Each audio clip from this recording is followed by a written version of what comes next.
Bonjour tout le monde, je me nomme Slide Design. Vous êtes avec moi pour la deuxième partie de l'intégration de l'API de SynetP. Comme nous avons fait la fois passée, nous avons eu l'API qui est le CPM Site ID. Vous avez aussi téléchargé les différents projets plutôt que j'avais sur mon code Gate, le SynetP démo et le paiement. Aujourd'hui, nous allons nous attarder sur l'après-formulaire, comment faire pour la récupération des différentes informations et la mettre aussi dans notre base de données.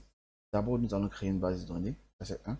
De deux, nous allons euh, recevoir les différents éléments pour pouvoir les intégrer dans notre base de données.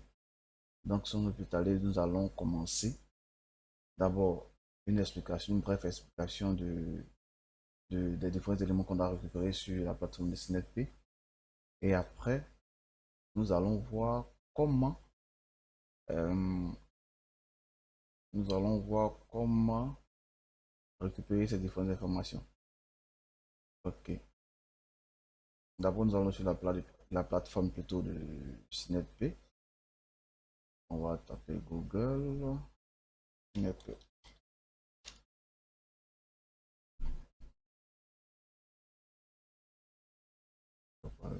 Nous avons la partie développeur qui a toutes les informations dont nous avons besoin. Ici, dans la partie développement, développeur, moi je suis plus intéressé par la partie PHP et aussi Laravel, c'est la même chose.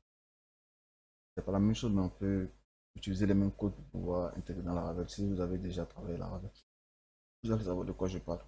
Donc, avec l'API de SynetP, nous avons le CPM ID, comme j'avais dit, la signature qui est générée après, et aussi nous avons tous ces différents éléments. Moi ici, je veux seulement m'attarder sur mon amount, puisque c'est le prix qui m'intéresse, c'est l'argent qu'on veut, c'est le prix qui m'intéresse. Donc, en fait, pour l'argent. Donc, je vais m'attarder sur le CPM amount pour récupérer mon prix et aussi le currency pour vous montrer comment on fait pour récupérer ces deux éléments. Après, vous allez voir comment récupérer d'autres éléments comme vous voulez. Ça dépend de vous. Et aussi, il y a trois éléments qui sont vraiment très importants ici. Il y a ça, non, il y a ça qui est vraiment important, celui-là. Si tu fais une transaction, qu'elle est acceptée, ça veut dire qu'elle a reçu, qu'elle n'est pas acceptée, elle peut être refusée, fail, ça dépend du statut que vous allez avoir. Mais sur le statut qui nous intéresse, c'est celui-là. S'il est accepté, on continue notre transaction. Si elle n'est pas acceptée, vous revenez encore pour refaire encore une autre transaction. Ça dépend de comment vous voulez, euh, vous voulez structurer votre projet. Donc, dans un premier temps, sans trop parler, on va passer au code et expliquer aussi le code. Et après, maintenant, on va passer à la pratique, comme on l'a dit, au code. Ok. On revient sur ce que nous avons fait la fois passée. C'était l'API de paiement. C'était ça que nous avons fait la fois passée. Juste en haut, il y a notre site API key et puis notre CPM site ID. Je ne vais pas vous présenter puisque c'est confidentiel. Maintenant, ici, nous avons nos différents paramètres. Et un, tout ça c'est déjà dans ce que vous envoyez. Vous allez mettre la désignation comme vous voulez appeler, ça dépend de vous. Ici, on va le return URL. Après le paiement, vous devez revenir sur une page. Et c'est cette page que le return URL. Ils ont écrit en anglais, on va essayer de... The customer will be redirected on this page after successful payment. Après avoir payé et que c'est concluant, que c'est avec succès, vous revenez sur cette page. Donc, c'est un peu ça. Vous devez aussi mettre aussi un lien pour cancel lorsque la personne veut annuler et rédiger quelque part d'autre. Lorsque la personne veut avoir des notifications et retrouver quelque chose d'autre, mais c'est pas important puisque même l'on dit ici, this page must be a helpbook, helpbook, sorry, et désolé, web service. Donc, souvent, moi je n'ai pas renseigné ça. Mais si vous avez vraiment besoin de ça, vous devez les renseigner. Ça, ça faut passer. Nous avons, ça c'est pour avoir la signature qui est dans la key, les CPM amount, custom, site, version, currency et d'autres éléments qui sont en bas. Que nous avons utilisé la semaine passée. Toujours dans notre même éditeur de test, nous allons voir comment récupérer les différentes informations. D'abord, vous allez créer un fichier ou bien une page Laravel. J'ai appelé ma page raccourci et retour synetp.blade.php. Donc, dans cette page, vous allez seulement mettre la valeur que vous voulez recueillir, la valeur que vous voulez retrouver, la valeur que vous voulez insérer dans votre base de données. Moi, dans mon cas, c'est seulement, comme j'avais dit, c'est seulement les CPM amount et puis les CPM currency que je veux. Donc, pour pouvoir récupérer la valeur, c'est très simple. Ça, c'est un script PHP qui est là. Dans le script c'est PHP, qu'est-ce que j'ai mis? J'ai mis si les CPM dans ID est égal ou est supérieur ou égal à 7, je mets deux fois égal, est égal à 7.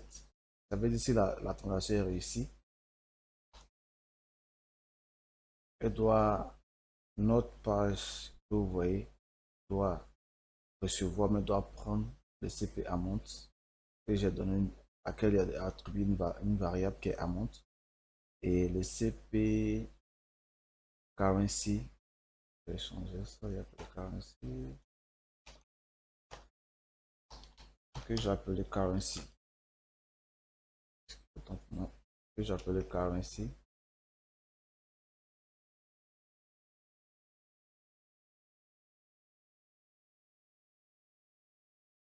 Okay. Donc, si le CP trans ID est égal à accept, puisque comme vous avez vu, je vous ai montré la documentation de SNETP, j'avais dit lorsque c'est refusé, ça veut dire que c'est pas été accepté. Refusé en français, refuse en anglais, en français c'est refusé. Donc accepté, c'est accepté, c'est accepté. Donc lorsque votre transaction a été acceptée, vous pouvez, chez le script que je fais, lorsque ma transaction est acceptée, je veux recueillir le CP amount et le CP currency. Donc lorsque elle n'est pas acceptée, else, je pouvais mettre aussi if false est égal à fail. I refuse, pardonnez, que c'est refuse pour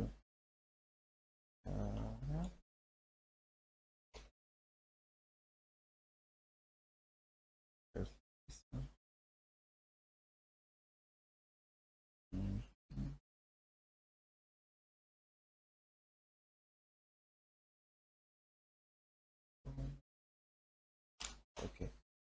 Et je remplace ça par refuse. C'est la même chose. Donc dans mon cas, j'ai pris quand c'est accepté, tu m'envoies ici, tu me donnes ça. Quand c'est pas accepté, tu me donnes ça. C'est tout. Et cela, je le tire de là. Comme-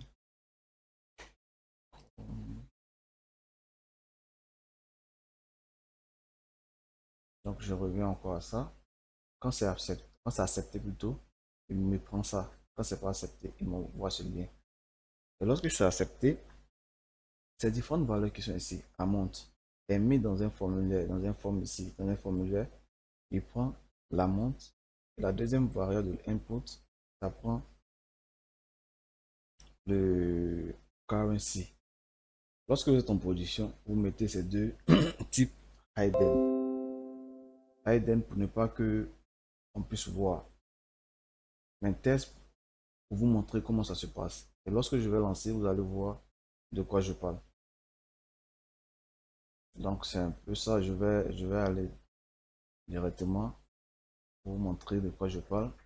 Donc on part comme nous l'avons fait précédemment. On va directement sur Synapse et on va sur la partie développeur pour juste vous montrer de quoi je parle.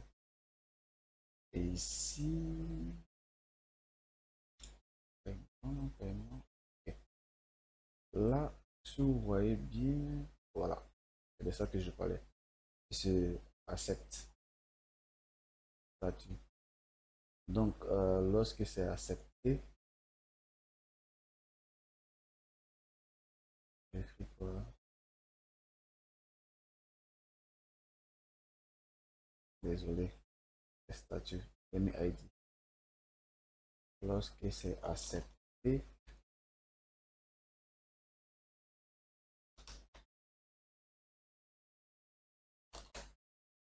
lorsque c'est accepté, ça c'est lorsque c'est accepté, je récupère ça et je les envoie ici. Je les envoie ici. Celui-là est représenté par celui-là, celui-là est représenté par celui-là. Donc ce formulaire peut me permettre de pouvoir envoyer dans ma base de données avec le bouton Submit qui est ici. Donc c'est tout pour la récupération. C'est ce que vous devez faire pour pouvoir récupérer les différentes informations. Donc il y a plusieurs informations, ça dépend de quelles vous voulez récupérer. Ok, on va aller au test pour vous montrer comment ça se passe.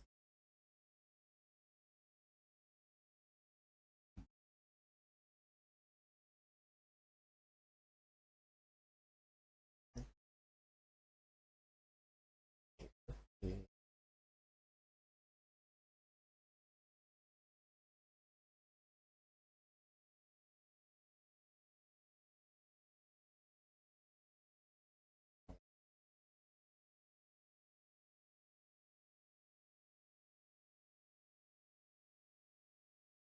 ok, ça c'est le test que nous avons fait la fois passée. Je vais vous montrer comment aller sur la plateforme de Snappi. Donc avec ce bouton, on peut directement payer. J'essaie de voir directement sur la plateforme de Snappi. Et ici, je mets directement ok, ok. Je mets directement un numéro orange, puisqu'il y avait MTN, mais je pense qu'il y a un souci avec MTN, donc je vais retirer MTN, mais ils vont l'ajouter après. Avec orange, je mets un numéro orange.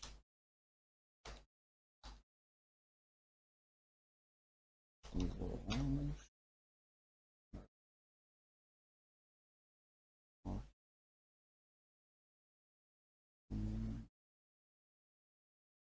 Ce numéro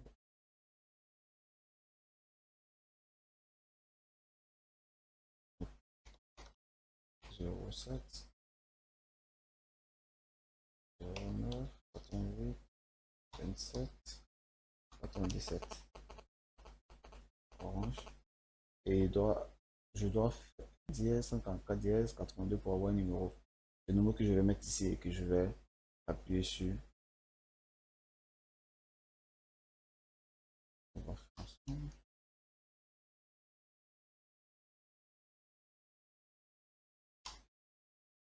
Ok, je vais juste ajouter deux captures d'écran montrant les paiements que j'ai effectués sur mon téléphone et nous allons revenir sur la plateforme de Snappi pour voir les différents statuts et comment faire pour revenir sur le projet en question.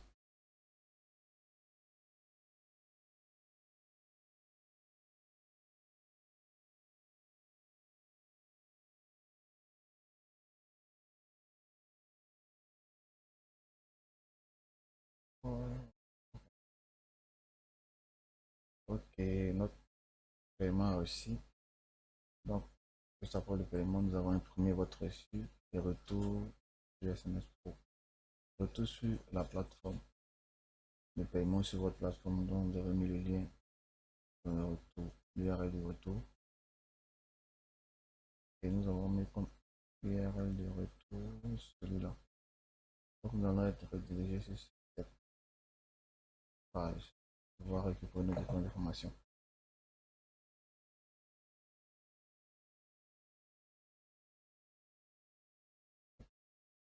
Nous allons cliquer sur le bouton Retenue sur SMS Pro. Et nous avons ici. Et nous avons, dans un premier temps, notre montant qui est 100 et notre currency. Donc, ce bouton va être un bouton déclencheur pour envoyer vos différents éléments dans votre base de données et aussi vous rediriger sur notre page. Donc, tout dépend de vous. Grâce à ces deux éléments, vous pouvez avoir différents détails qui ont été mis sur Synapse, donc récupérer et les garder sur votre plateforme. Donc, nous allons procéder. Comme on est sur la première page, Welcome dans le projet. Nous allons vérifier sur la base de données pour passer les différents éléments ont été mis dans la base de données.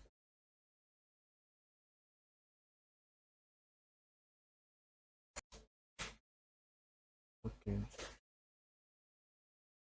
On va dans la base de données les différentes informations que nous avons envoyées ici. Et dans ma table payant, nous avons l'ID.